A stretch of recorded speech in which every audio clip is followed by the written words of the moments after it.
சின்னவரே வணக்கம் சின்னவரே. நான் தான் முருட்டூப்பி முத்துவேல் பேசுறேன் சின்னவரே. சின்னவரே உங்களை பத்தி வெளியில எல்லாம் பேசிக்கிறாங்க சின்னவரே.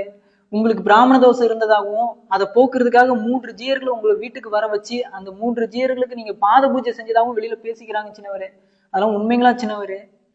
சின்னவரே சனாதானத்தை ஒழிப்போன்னு சொல்லி இந்தியாவையே அலற விட்ட நீங்க உங்க வீட்டுக்குள்ள 3 ஜீயர்களுடைய காலை கழுவிருக்கீங்கன்னு நினைக்கும் போது மனசு ரொம்ப கஷ்டமா இருக்கு சின்னவரே. ரொம்ப கஷ்டமா இருக்கு சின்னவரே. எடப்பாடி பழனிசாமி சசிகலாவுடைய காலில் விழுந்ததுக்கு பாதம் தாங்கி பழனிசாமின்னு பேசுனீங்க. நீங்க வேணா அதை மறந்துருக்கலாம். நீங்க பேசக்கூடிய ஒவ்வொரு பேச்சையும் இந்த முரட்டூப்பி முத்துவேல் நெஞ்சில பச்சை குத்துன மாதிரி பதிவு பண்ணி வச்சிருக்கேன் சின்னவரே. பதிவு பண்ணி வச்சிருக்கேன்.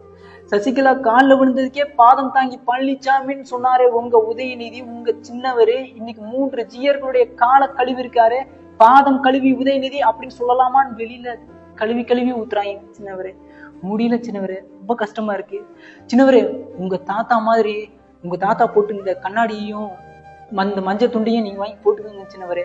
10 பொருத்தம் பக்காவா இருக்கும் சின்னவரே. ஏன்னா மேடையில நம்ம முத்தமிழ் அறிஞர் உங்க தாத்தா கலைஞர் பேசும்போது இந்துக்கள்னா திருடர்கள் அப்படின்னு பேசிடுறாரு. அதுக்கப்புறம் எவனோ கோர்ட்ல கேஸ் போட்டு கோர்ட்டுக்கு கூப்பிட்டுட்டான். உடனே அந்த கோர்ட்ல இந்துக்கள்னா உள்ளம் கவர்ந்த திருடர்கள்னு பொருளை நான் சொன்னேன் அப்படின்னு ஆப்பிரிக்க குரங்கு கூட அந்த மாதிரி பல்ட்டி அடிக்க முடியாது. அந்த அளவுக்கு நம்ம முத்தமிழ் அறிஞர் உங்க தாத்தா பல்ட்டி அடிச்சார். அதே மாதிரி வெளியில சனாதானத்தை ஒழிப்போன்னு பேசிட்டு வீட்டுக்குள்ள 3 ஜீயர்களுடைய காலை கழுவி இருக்கீங்களே. நீங்க கலைஞருடைய வாரிசு நிரூபிச்சிட்டீங்க சின்னவரே. நிரூபிச்சிட்டீங்க. பெருமையா இருக்கு சின்னவரே. சின்னவரே எங்களெல்லாம் பார்த்தா எப்படி தெரியுது உங்களுக்கு? சனாதானத்தை ஒழிப்போன்னு நீங்க பேசினாலும் சில்லறையை தெருக்கி விடுறோம். நீங்க 3 ஜீயர்களுடைய காலை கழுவினாலும் சில்லறையை சமூக வலைதளத்துல தெருக்கி விட்டுக்கு இருக்கோம். கடைசியில எங்களையே நீங்க சில்றன்னு நினைப்பீங்க நான் நினைச்சு கூட பார்க்கல சின்னவரே. பொண்டாட்டி பிள்ளைங்க மூஞ்சிலாம் முழிக்க முடியல சின்னவரே. ரொம்ப கேவலமா பாக்குறாங்க.